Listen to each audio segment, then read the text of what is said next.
thank you very much. My amendment is simple and direct, so I'll keep my statement simple and direct. My amendment will protect America's horses from being moved across state lines by ground transport and then exported to Canada and Mexico to be butchered for human consumption.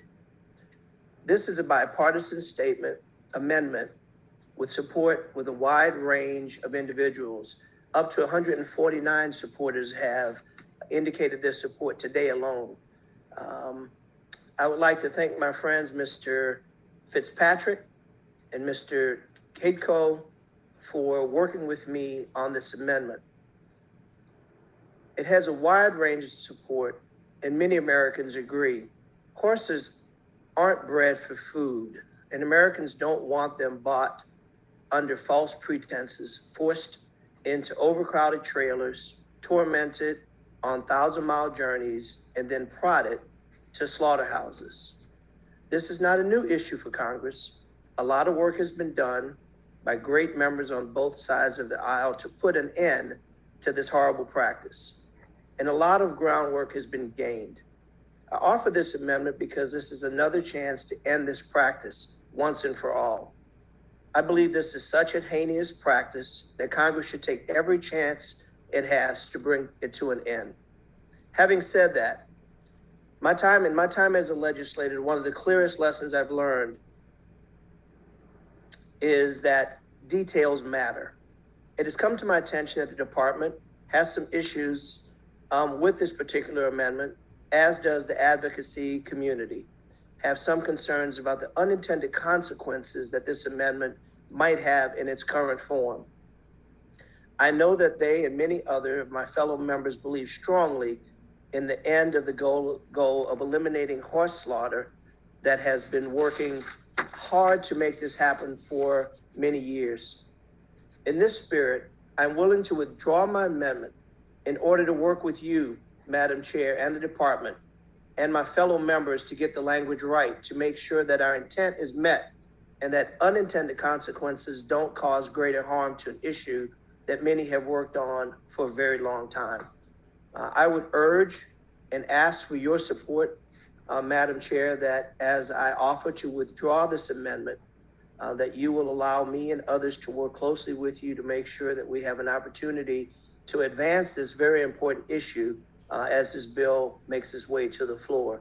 Madam Chair, is that a commitment that you can honor to work with us on? I will yield to the chairman.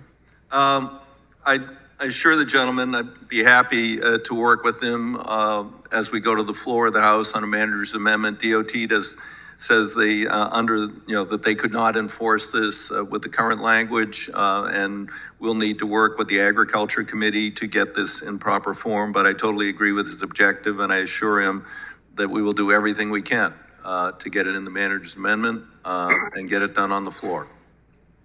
Mr. Chairman, I greatly appreciate your willingness to work with us. As always, your leadership is greatly appreciated. With that, I yield to the gentlelady from Nevada, Congresswoman Titus. Madam Chair, may I be heard? I'm sorry? Still has time. You can speak. I yield the balance of my time to Congresswoman Titus. Thank you, Mr. Carter, and thank you, Madam Chairman. I want to commend my colleague for bringing this amendment and thank him for his commitment to this cause, which I also strongly support. We should ban the transport of horses for slaughter. He's exactly right. We don't think of horses as being a source of meat for consumption in this country. Before I say anything else, though, I want to tell Mr. Johnson how much I enjoyed his trip down memory lane in that old red truck. That was very eloquently stated, and I think we all appreciated it. One of the problems with the Carter Amendment, back to that, is that it doesn't include burros and donkeys. So as we revise it, I hope we can expand it to include all the equines. And so I commit to working with him and with the chairman, and I'm very enthusiastic about getting this fixed and to the floor in this bill. So thank you again for your leadership on this issue, and I yield back. Thank you, Congresswoman. Madam Chair, I withdraw my amendment and yield back. Gentleman's amendment is withdrawn. We move to.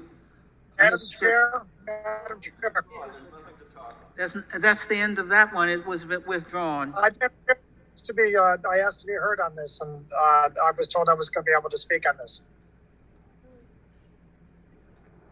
Who was that? Congressman,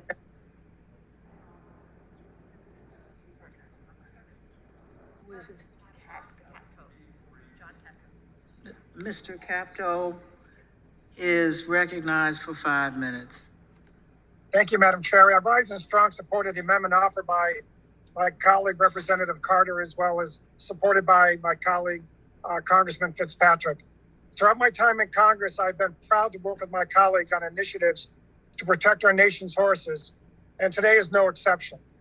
Horses have played an essential role in our nation's heritage, culture, and natural landscapes for generations.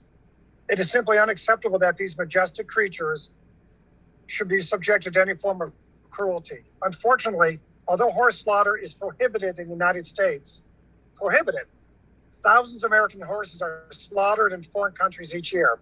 These horses are often transported thousands of miles to slaughter plants across the border with inhumane and unregulated procedures. This is simply unacceptable, and I'm proud to join Representative Carter in offering an amendment to protect thousands of horses from this horrific fate in the future. Our amendment would ban the transportation of horses for slaughter within the United States.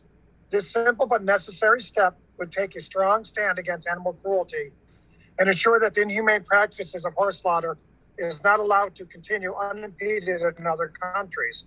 I understand that this is going to be taken up on the floor, and I appreciate Mr. DeFazio's commitment to do so and fix any of the impurities that are in this amendment.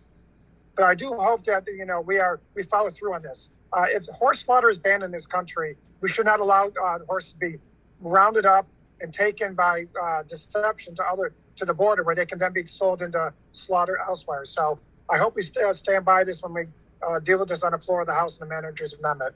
And with that, I yield back.